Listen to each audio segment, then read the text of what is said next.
Какво научават нашите курсисти по време на експрес курс 4 техники? Стартираме с подробна демонстрация на първата техника, като преминаваме през спецификите на фрезата, която ще използваме и режещия инструмент. Разискваме за какъв тип кожна гънка и кутикула е подходяща и за какъв точно не е.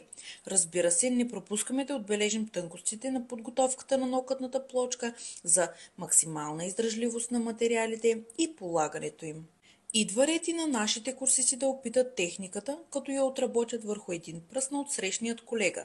Разбира се, правим размяна, тъй като е от изключителна важност всеки курсист освен да отработи, но и да усети всяка една от техниките.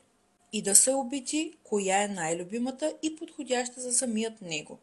Курсистите получават 4 техники за почистване на кожички и 4 техники за изравняване с цветна база. Добиват се с десетки трикове за спестяване на времето и улесняване на работният процес, тъй като групата е голяма, а това е именно предимството.